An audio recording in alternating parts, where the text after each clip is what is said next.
every inch a school matron. There was no bonnet falling down her back. It was firmly on her head, her dark brown hair neatly in place under it.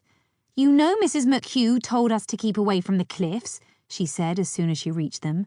"It's dangerous here. You could get hurt." Her dark eyes flashed as she pointed an accusing finger at Kara. "Especially you, with your penchant for daydreaming. You're likely to fall right over the edge."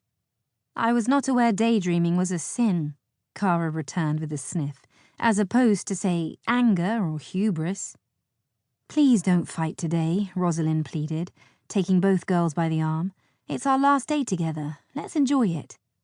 She led them over to a bench that, while far enough from the precipitous drop to appease Julia, still had a stunning view of the wide ocean stretching toward a hazy horizon. The three of them settled on the bench with Rosalyn in the middle. She was always in the middle, Rosalyn reflected. It seemed her daily task to act as peacemaker between the impulsive Kara, whose head was indeed always in the clouds, and Julia, who found comfort in rules, routine, and clearly defined boundaries. Rosalyn loved them both because of their unique temperaments rather than in spite of them. The only thing that troubled her was their tendency to bait one another. Once she was gone, the two of them would have to learn to resolve their differences. The silence between them stretched although the air was alive with sound. A stiff breeze rustled the grass and played along the hems of their skirts. Below them the waves crashed, and behind them the joyful screeches of the younger children being caught as they played tag were as shrill as the seagulls crying overhead. Kara's gaze had returned to the sea. "You can watch all day, but it won't help." Julia's voice was flat and unyielding. "He's not coming back." Pain flickered across Kara's features. "You don't know that for sure." "He's gone, Kara. Just like our mother. You need to accept that." Both girls stiffened as they turned to face one another, tempers rising. "There's no point arguing over it," Rosalyn interposed hastily. "Kara wishes to believe differently than you, Julia, and so long as we don't know exactly what happened to Papa, I'm not going to fault her for it." Julia's face twisted in a frown, but for once she said nothing. "Nor do I think you should continue to hold these unyielding explanations for Papa's disappearance," Rosalyn went on. "Anything might have happened. His ship might have sunk, or he might have succumbed to some tropical disease once he reached the West Indies." Kara shook her head impatiently. "You think he's dead, and Julia thinks he's abandoned us. Why am I the only one who believes he's still alive?" "Because your brain can store nothing but nonsense," Julia replied. "None of us knows for sure what happened," Rosalyn broke in before Kara could retort. "But here's one thing I do know.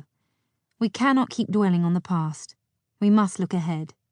Remember Mr. Muller's admonition that God will always meet our needs?" "But that's just it," Kara jumped on Rosalyn's words. "Don't you see? I need to know what happened to Papa." She stood up, lifting her face toward the cloudless sky as she raised her arms heavenward in a beseeching gesture. "I need to know." She turned back to her sisters, her eyes bright with tears. "Sometimes I feel like this uncertainty is crushing my heart." Her expression was so forlorn that she looked exactly as she had all those years ago, when the three of them had stared helplessly at the bed where their mother lay dying. That day was sealed in Rosalyn's memory forever. Even Julia appeared moved by this display of sorrow. She stood up and threw her arms around Kara, squeezing her tightly. "Don't cry," she soothed, stroking Kara's hair. "I'm sorry if I was too harsh. I forget sometimes how much this means to you." Kara said nothing, but she made no move to pull away. Her breathing steadied, and some of the tension seemed to leave her as she remained in Julia's arms. After a moment, Julia murmured, "It says in Psalms that when we commit our ways unto the Lord, he will grant us the desires of our heart." Disengaging herself from Julia's hold, Kara straightened and wiped her eyes. "I should have known you'd quote the Bible at me." But her voice was more teasing than disparaging, and her lips wavered as she attempted a smile. "However, so long as you pick verses like that, I suppose I don't mind." Julia gave a little smirk, and the two girls hugged each other again. Rosalyn wiped away her own tears as she watched them comforting one another. They would be just fine, the two of them. On some level, they understood that each had something vital to impart to the other.